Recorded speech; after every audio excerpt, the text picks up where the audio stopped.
Hello, everybody. What's up? We are back with another review. Today we saw a feel-good movie, man. It was. It's not one of those mushy feel-good movies that you look at and go, man, this was really fucking dumb. No, this was, we saw Going in Style. Yeah. To be fair, though, I don't think we should have expected anything less with the cast in this. I've seen, well, then again, Morgan Freeman has also been in a couple of really crappy movies. Well, yeah. Michael Caine has. I mean, you never can tell. You can hope for goodness, and that's what we got. Yeah. But, yeah, I didn't expect anything great, but I didn't expect anything terrible. I think we got a pretty good movie. Yeah, it was definitely... I have like one real gripe about this whole thing.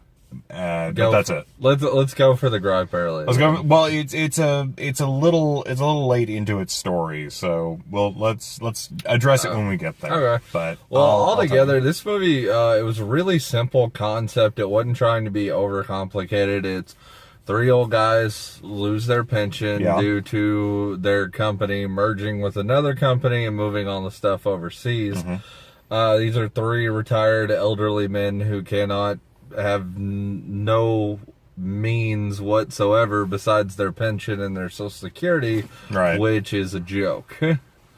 And then one of them is involved in a bank robbery at the beginning because he was trying to find out why they were defaulting on his home. Yeah, the bank screwed him over. This actually has a very, very strange comparison to Guardians of the Galaxy, where I went in and I'm sitting there, I'm like, am I in the right movie? I mean, Michael Caine's on screen, but I'm hearing about him having problems with his mortgage with this yuppie idiot. And can we just jump ahead a little bit here? Yeah. Because I just want to say how good it is to see these actors getting to act. Yeah. I mean, Michael Caine, one of the most endearing, charismatic individuals in cinema flat. You have Morgan Freeman, equally as charismatic, but in different means. He's more of an endearing, grandfatherly type character. With Michael Caine, you usually get the the character you would want as a boss for something. Yeah. No, seriously, you'd like him being employed by him. He seems like somebody who would genuinely be concerned when you come to him with a problem. Yeah, Michael Caine played the grandpa. Well, Morgan Freeman was a grandpa too, but Michael Caine, he had the most family interaction. Well, to be fair, they do structure it so that it is addressed that Morgan Freeman's... that's the second biggest complaint. I don't remember any of these people. They're just Michael Caine, Morgan Freeman, Alan Arkin. It was but yeah, they structure it so that, I don't know. They structure it so that Morgan Freeman's family is out somewhere. Morgan Freeman's character's name was Willie. Michael Caine's was Joe. And I've had about an hour's sleep. I don't remember I don't remember the third one's name. Alan Arkin. Yeah, I don't remember his character's name at all. But then you have Alan Arkin, who is just the total antithesis to both of them, which is what you need. He is just so snarky and bitter towards everything. And I love Alan Arkin for that. I've always loved his humor style. It really worked, though, because these seemed like real... they did. They seemed people like people. They I'm were pretty like sure I've us met these people. They're us when we get old, minus one person. We need another guy with us. Yeah, we need a British guy.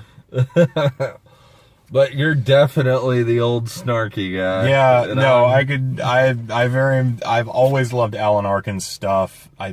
He's such a wonderful actor, and it's one of those things, like when we were watching Independence Day Resurgence, it was just so good to see some people getting work again.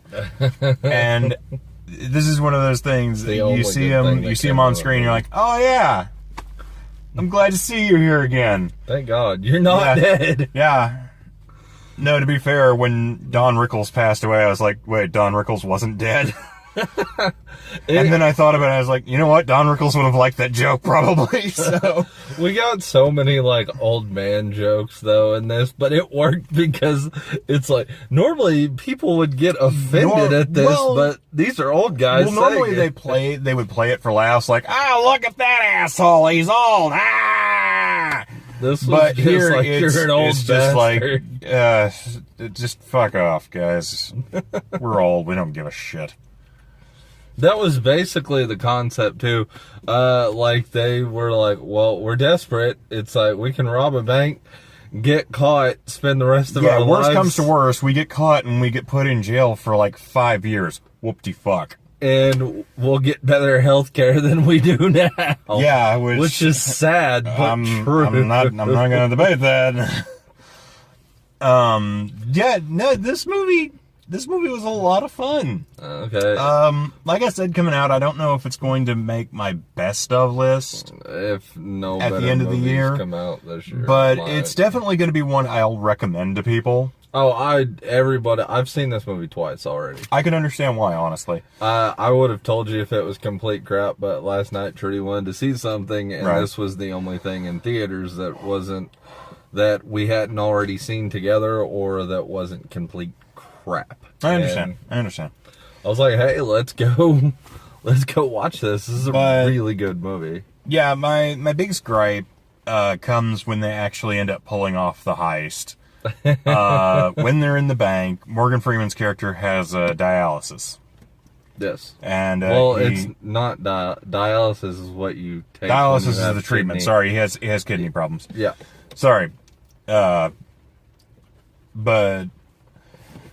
what happens is something hits him inside and he goes down while he's talking to this kid. Yeah.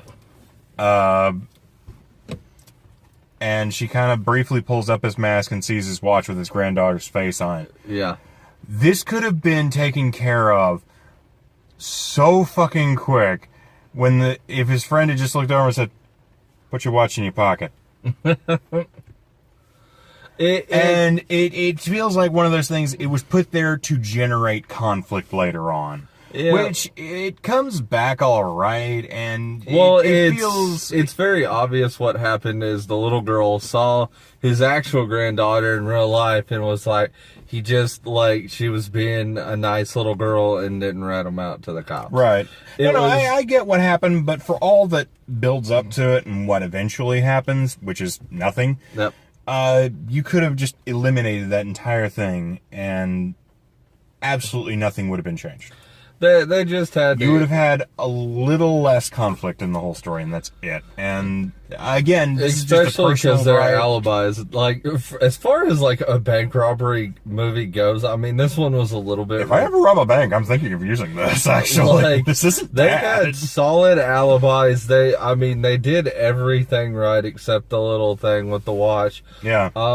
It was a solid bank robbery movie by far, and it was so much fun. I've never, it's been a while since I've actually sat and had fun and enjoyed a movie. Yeah, this is one of those movies, it's not perfect by any stretch, but what it is it makes you feel good. Exactly. And that's what movies are supposed to do. And they're not meant to suck the life out of you or make you realize how much you hate the world and people who are lazy and get paid for it. And this is one of those things, and I think a lot of that can be attributed to the cast that they have. Alan Arkin, Michael Caine, Morgan Freeman, just like your big three right there, are three of the most charismatic and well-known for just being able to freestyle. Yeah, and whatever they do. The rest of the cast was like, you've seen them here and there in movies. They're no big names besides those guys. That's kind of the thing. It's like, oh, hey, I've seen that one in like 2 or 3 movies, and that's the thing somewhere. I was thinking about with this. This movie had a very small budget. I mean, most of it went to their actors. Everything else just comes down to blocking and framing for how things are supposed to go. This movie was very low budget, but it was good. It feels like a good low budget. Like they worked on this and said, we don't need all this. Yeah, let's just turn in a quality product for good. I definitely recommend as many people as possible see this movie. Like, this movie isn't gonna make billions of dollars, but it'll at least return its budget. Like, there's no potential for a sequel. It's a standalone by itself movie, but it's God, I cannot tell you how glad I am to be able to say that too. It's if I hear movie. somebody in Hollywood say the words tentpole franchise movie again this year, I think I'm going to kill someone. I'm just tired of franchises. No more franchises. You don't need to make a franchise out of fucking everything. Exactly. And that's all. I don't have too much to say. I enjoyed the movie. I mean, that's honestly the best thing we can say is this movie was fun. We want people to go see it. We don't want to spoil like a whole lot. It's a solid story. It carries all the way through. Well, nothing really feels out of place. The story is not really where it's at. Yeah, it's just it's in your characters. It feels like a Coen Brothers movie that wasn't made by the Coen Brothers. And it's one of those... It was made by Zach Braff. I know. Surprising. That was my second biggest amazement after Zach Braff made this thing. Okay, technically my third, because then after I realized, Alan Arkin's still getting work. Hooray. And then I saw Christopher Lloyd basically being his character from Taxi, but like 80 years old. I'm like, oh, that's right, Christopher Lloyd's still getting work. And then the credits pop up and I'm like, Zach Braff is still getting work. I was surprised at Zach Braff.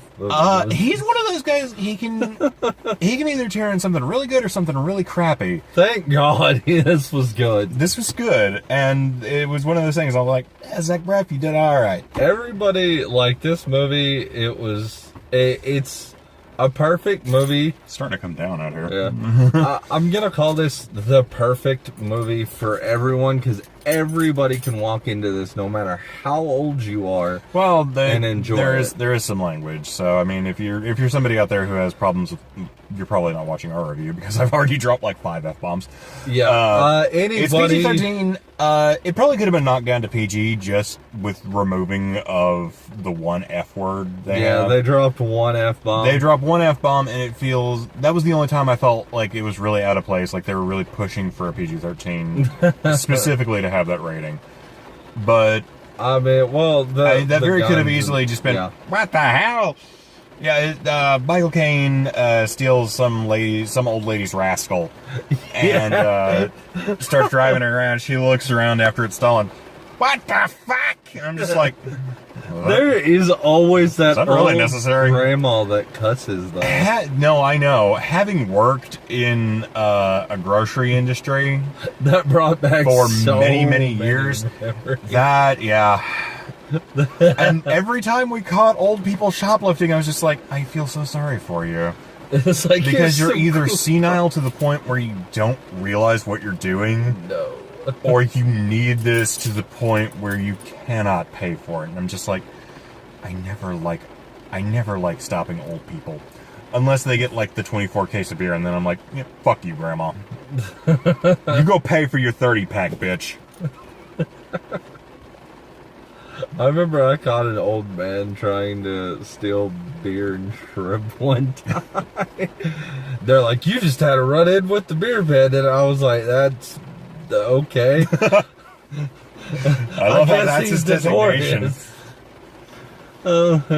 Besides our work history. Yeah, besides our work history, that one F-bomb they drop is like the only real thing I would say, yeah, cut that. Yep. Everything else. And you would have, I would almost say that probably would have taken the movie down to a PG rating at worst. And that probably would have been just fine. This was a good movie. I think it was.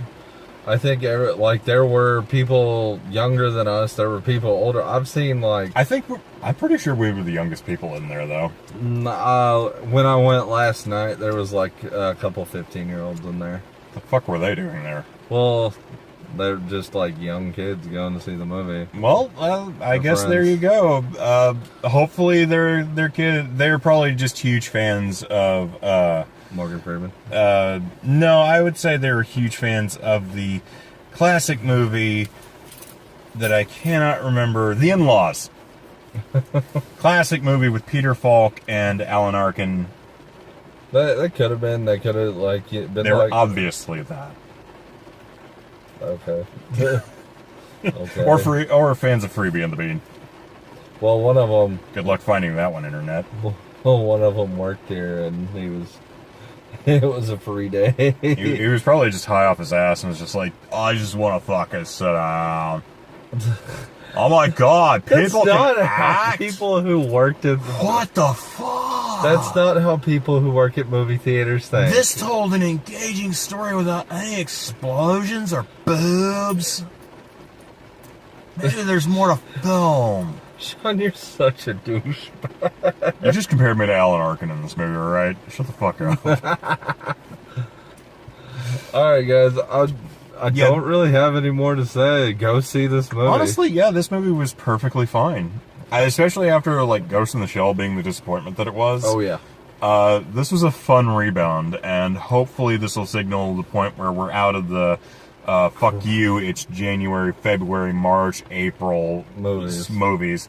And it will no longer be fuck you, it's year. Thank you for Red Letter Media there. And we'll actually get some good quality productions out of this now. We got Guardians coming, but the next movie... That's another few months away. No, it's next month. Is it next month? May 5th. Wow. But guess what's next week? The Fate of the Furious. God fucking damn it. We just watched a good bank heist movie. Why do we have to go watch a crappy one? Dude, I don't even know if you should watch this movie because you have not seen any of them. I've seen the first one. There's 8 of them. How different can they be? Pretty different. No, you just put them in Tokyo and let them swirl around in the souped up Supras and the Toyotas, and then you have Vin Diesel come in 3 with Pauly Shore Walker, man, and they'll drift around the Charger. And God, how much different of a movie would that have been if they had Pauly Shore in there instead of Paul Walker? Alright, guys. I'd pay money for that.